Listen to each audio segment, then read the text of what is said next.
আসসালামু আলাইকুম, সবাই কেমন আছেন?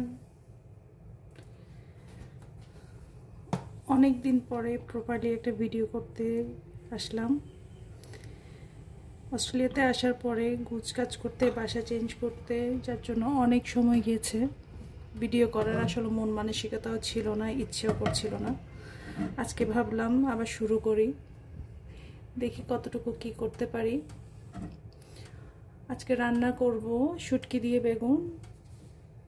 আমার পিছনে একটা শিম গাছ আছে, ওখান থেকে শিম পেড়েছি, তো ওটা দিয়ে শুটকি দিয়ে রান্না করব। আর সবার কি অবস্থা, সবাই কেমন আছেন?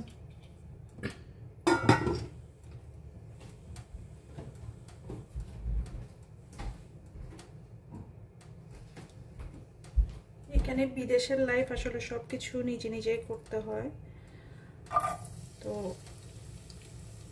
নিজে গুছিয়ে যতক্ষণে করা যায় আর কি। আজকে রান্না করব শুটকি বেগুন আর হাট চিকেন রান্না করব। হাট চিকেন এনেছিলাম। হাট চিকেনটা এখানে বেশ ভালোই, আমার কাছে ভালো লাগে। এটা হাঁসের মতো লাগে, প্লাস দেশি মুরগির মতো লাগে। এখানে আমি কাঁচামরিচ বলছি, পেঁয়াজ রসুন আর টমেটো দিয়ে দিচ্ছি, আর দিয়ে দিব শুটকি।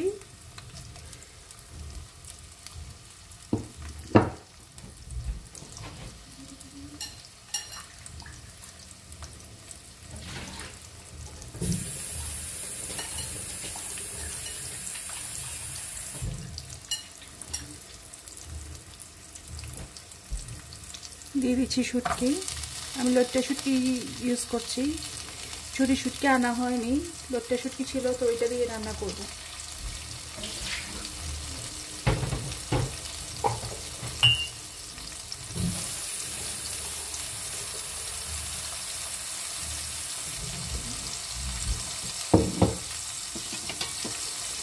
এখানে আসলে সবই পাওয়া যায়।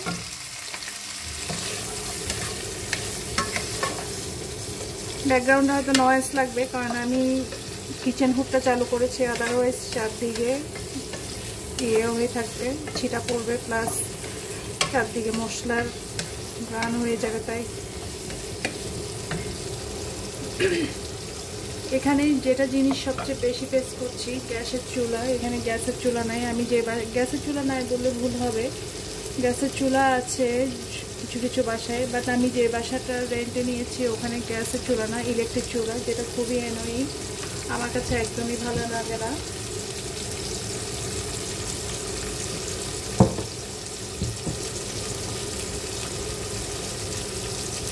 দিচ্ছি লবণ,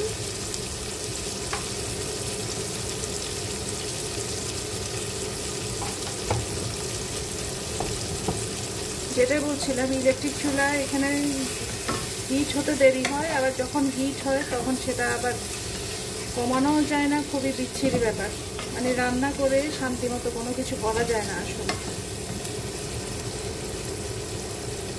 গ্যাসের চুলে যেভাবে তাপটা মেনটেন করা যায়, এখানে তাপটা একটু টাফ হয়ে যায় মেনটেন করা।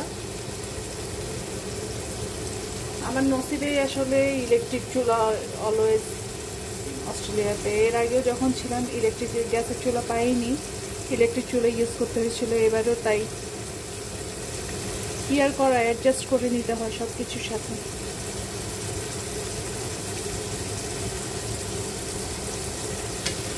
খুব বেশি ভাজা ভাজা করবো না, হালকা একটু ভাজা ভাজা করব।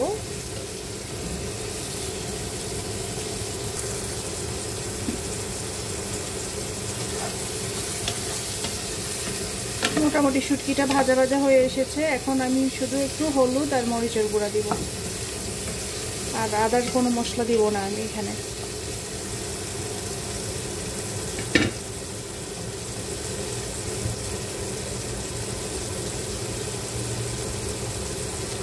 এখানে মরিচটা বেশ ঝাল হয়, তাই আমি একটু সামান্য পরিমাণে মরিচ করে দিচ্ছি।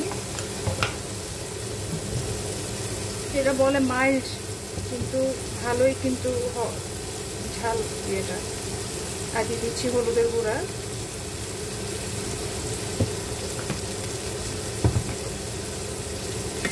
এখন একটু নাড়াচাড়া করে এতে পানি দিয়ে মশলাটা একটু হালকা কষিয়ে নেব, খুব বেশিক্ষণ না।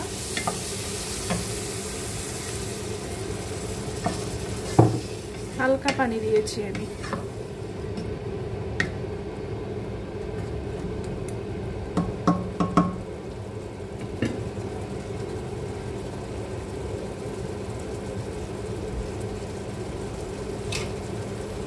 ঢেকে দিই, তাহলে তাড়াতাড়ি কষানো হবে।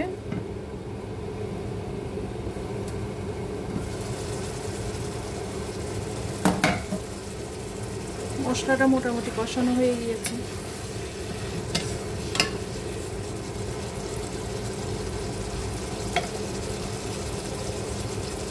এখন দিয়ে দিচ্ছি শিম, বেগুন আর আলু। এই শিমটা পিছনের গাছের শিম, এখানে শিম গাছ আছে, যদিও আমি লাগাইনি, যে ওনার ছিল সে লাগিয়েছিল। শিম, বেগুন আর আলু। আলু আর বেগুনটা কেনা, আর শিমটা একদম ফ্রেশ গাছের।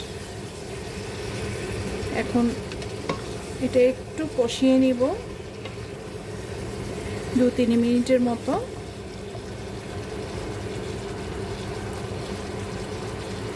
ঢেকে দিই, কারণ গ্যাস ইলেকট্রিকের চুলা তো আপনার তাপটা ভালো মতো আসে না ঢেকে না কষালে।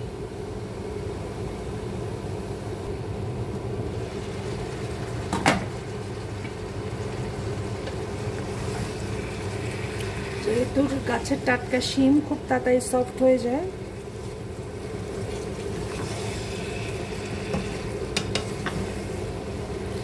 এখানে সবজির এত দাম বলার বাইরে।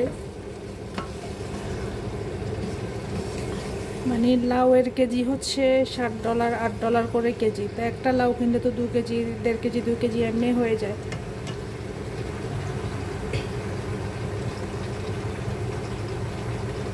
আর সিমের দাম তো, সিম তো পাওয়াই যায় না।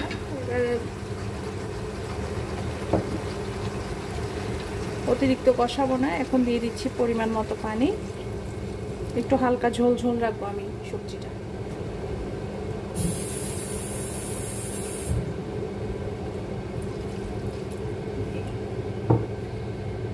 এতটুকু পানিতে মোটামুটি সিদ্ধ হয়ে যাবে, যেহেতু সফট এগুলা। আলুও সফট অনেক এখানে, আর শিম তো খুব তাড়াতাড়ি হয়ে যাবে, বেগুনও খুব তাড়াতাড়ি হয়ে যায় এখানে। এখন ঢেকে রান্না করব যতক্ষণ না রান্না হয়।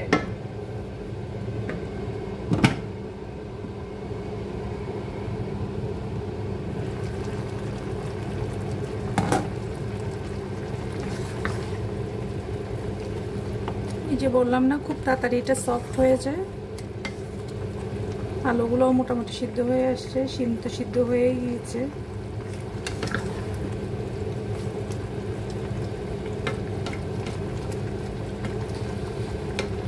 এভাবে হতে থাকুক, আর 5 মিনিট পরে নামিয়ে ফেলবো। ঠিক আছে, আজ এ পর্যন্তই রইল। আবার নতুন ভিডিও দেখার আমন্ত্রণ জানাচ্ছি। ততদিন পর্যন্ত আল্লাহ হাফেজ।